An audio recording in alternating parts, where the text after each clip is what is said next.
Hola, Juan Carlos. Hi, How are you? good afternoon. Good afternoon. What's going on here?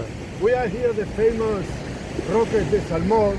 They are famous because there was an endemic lizard here. It was called the giant lizard, well, something like this. But anyway, these were, how you say, have predators, cats, white cats. So they took refuge in the Roques de Salmón. But from the geological point of view... Wait a second, sorry, help me out. So, what was it with the cats? Well, the cats are now not wild. I mean, no, not wild cat. Normal cats that went wild into the field. And they were hunting the lizard. They were eating the lizard. And all the lizard disappeared and got refuge in the Roques And they de were Salmón. finding a refuge over on this hill, Roque de Samoa. I'll In just the zoom first in a one, little in bit. the big one. In the big one there. That they could jump from one to another. Whoa! But from the geological point of view, the interesting thing is that you see here the cliff of the giant landslide of El Golfo. Yes, that's And the you big see cliff here. These are normal basaltic lavas and cinder cones, but there is a lava flow that is lighter in color. Sticks out, yeah, I'll just That's zoom in a little. anthracite, which is more resistant to erosion. It's Yeah, harder. it's this And it goes all the way light down. colored one up here. So Comes all the way down and forms the Roques de Salmón. so That's this why comes all the way down behind this, the smallest hotel in the world as it's known actually.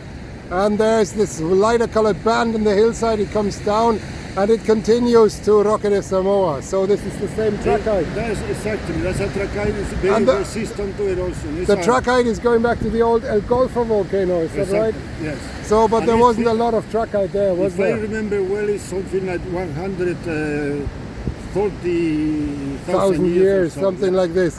But there was not a lot of trachyte in the El Golfo no, volcano. very- It's very rare here, very isn't rare. it?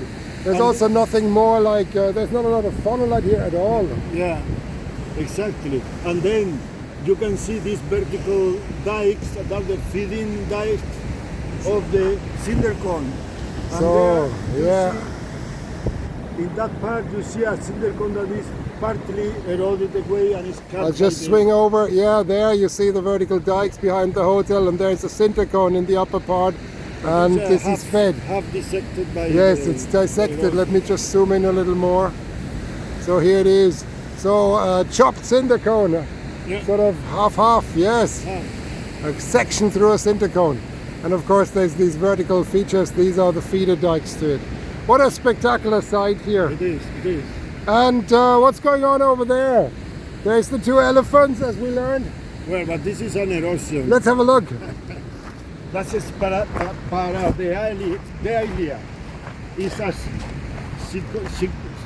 psychic symptoms to see things that are not there because of the imagination. Yeah, it's a bit like Faces in the Moon, isn't it? Exactly. So here it is. Some people see two elephants that are kissing here in that bridge, in that rock bridge or arc.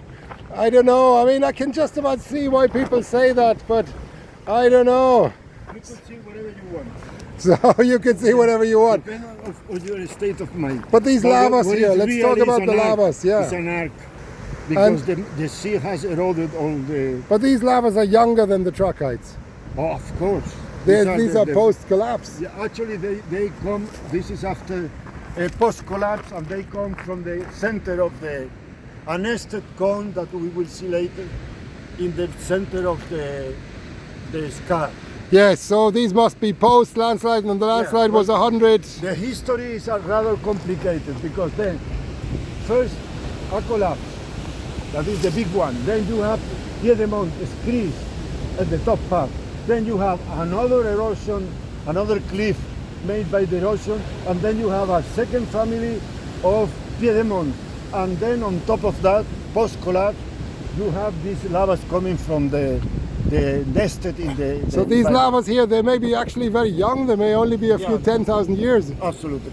Whoa, 20, wonderful. I think I remember something 20 or 40. Yes, that would make sense. Fantastic. Well, Carlos, thank you very much for this explanation. Very much appreciated. Sorry because I don't remember the exact numbers, but more or less. Yeah, that's all right. I mean, This is YouTube. It's not a scientific paper. Okay. I think we're okay with that. Thank you so Okay, much. bye-bye. Okay, fantastic. And I'll close with the last look up the cliff. It's one of the largest cliffs, certainly in Europe, if not in the world. It's at this highest elevation. It's well over 1 kilometer tall, and it's spectacular. Oh, something else, Juan Carlos? Is the second in elevation after one in the Molokai, Oh. in the Kalapana cliff.